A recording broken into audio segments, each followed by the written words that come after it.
Are we there yet? I know we hadn't been gone for more than an hour before the question popped up from the back seat. Are we there yet? We still had a good 8 hours more to reach the Outer Banks of North Carolina, and the small ones were restless. It's when the question pops up in the front seat that we're in trouble. My family kids me about being the worst traveler of all. It's a little embarrassing at my age, after just beginning a long journey, for me to whine. Are we there yet? But haven't we all been there?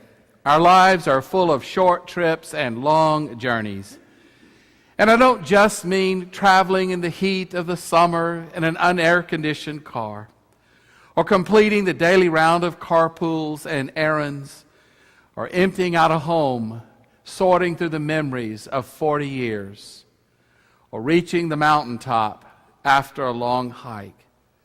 I'm not just talking about making it through that first year in college and wondering what kind of friends you'll make, what kind of activities you'll do, and what kind of grades you'll get.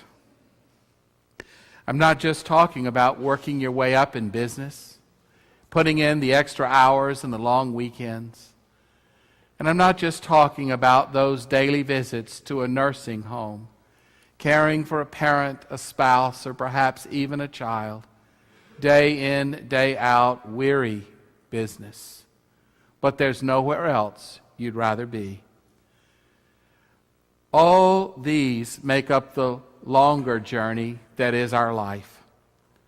The Bible is full of journeys. It's a journey that begins in Genesis and the Garden of Eden. And after many twists and turns and false starts and side steps, hindrances and heartaches, it is a journey that ends in the book of Revelation in the New Jerusalem, the celestial city, the city of God. And we heard readings this morning from the book of Hebrews that catalogs this journey, the journey that begins after Adam and Eve leave the garden and create a family of their own and find a place to live. A journey that tells of Abraham and Sarah commanded by God to leave everything that is familiar to them and strike out for an unknown land, destination unknown, future uncertain. And their descendants, Isaac and Jacob, leave home under good and bad circumstances to find wives among their scattered clan.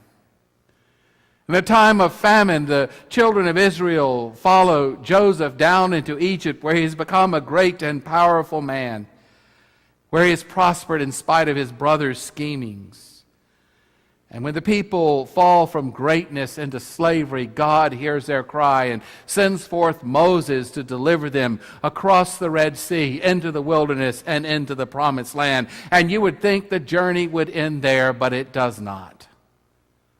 Remember how the prophet Elijah flees into the wilderness, running out of breath from the wrath of Queen Jezebel, and how Jeremiah is carried off into Egypt with the fall of Jerusalem, and how the others, the people of God, are carried off to be slaves and servants in Babylon.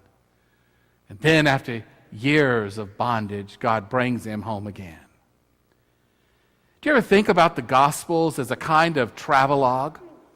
Well, they are. They tell a lot of stories about travel. Joseph and Mary go to Bethlehem, where the baby Jesus is born, and then they flee into Egypt because of the wrath of King Herod. And when Herod dies, they come home again and set up housekeeping in Nazareth.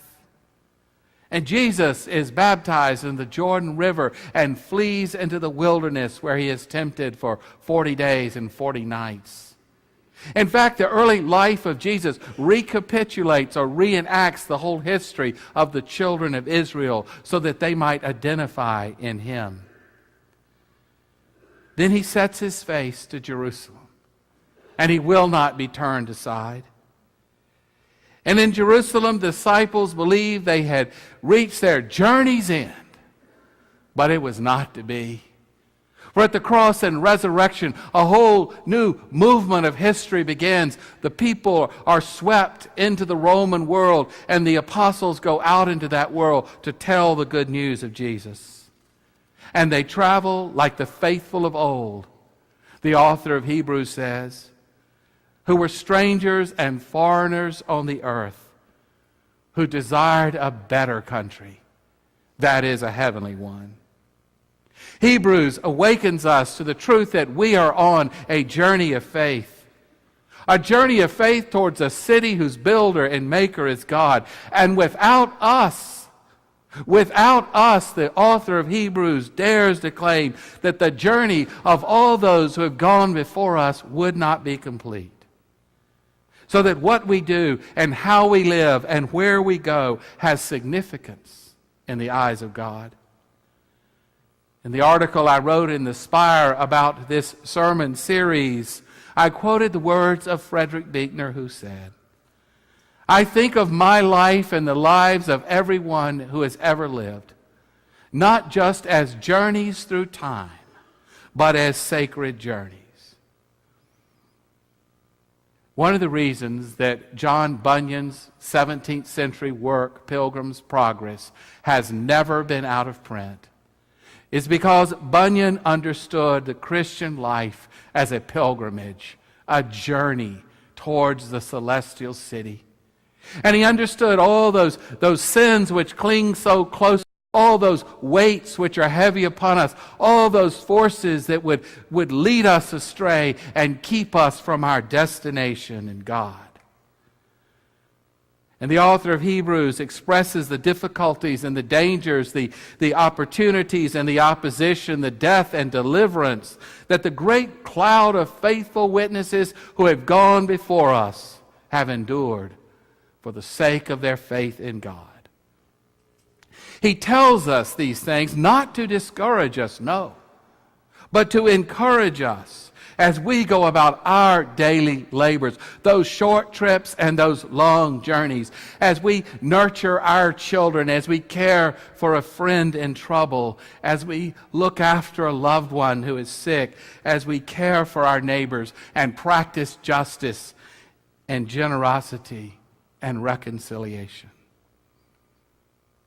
One of the reasons we as a congregation put so much time and so many resources into our Footsteps of Faith program for our high school seniors is to enable them, to equip them, to encourage them to see their lives not just as marking time, but as sacred journeys through time.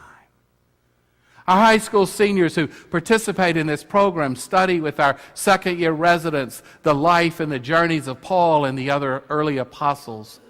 And then at the end of school, after graduation, they go on their own pilgrimage to Greece, Turkey, and Rome in the footsteps of those early Christians. Yes, the sacred journey is a metaphor for the Christian life. And even if we never step a foot out of Indiana, every step we take is a step in the journey of faith in the presence of God and surrounded by the cloud of witnesses. For the author of Hebrews says, we not only have this great cloud of witnesses, but we also journey with Jesus, the pioneer and perfecter of our faith. Jesus kept his eyes on the joy before him and the destination that God had for his life. And therefore he was able to endure all the twists and turns and disappointments and difficulties of his journey. The African American spirituals that we hear this morning are powerful precisely because they weave together the biblical stories of oppression and deliverance, bondage and freedom, despair and hope, with the lived experience of slaves in America. The spirituals are a powerful witness to the Christian faith because they keep their eyes on Jesus and on that promise of God's deliverance, so that even when we are a long way from home, we can feel like we're almost there. Such faith-enabled Christians, not only to find hope in appalling circumstances, but to find meaning in that daily effort, step by step, to achieve the freedom of God. No, we're not there yet. But our destination is secure, and faith keeps us on the path to God, and we are not alone. We are surrounded by the great cloud of witnesses, and you could name them in your heart today. You could name those people who taught you how to love and how to practice generosity, whose example of courage or humility inspires you at this very moment. People of strength and faith and hope. And today we begin this sermon series on the sacred journey. And over the weeks ahead, we will look at our lives and the steps we take and the great cloud of witnesses who've gone before us. And we will look at our lives in light of the biblical testimony. And as we put one foot in front of another, we will keep our eyes on Jesus, the one who's with us every step of the way. Amen.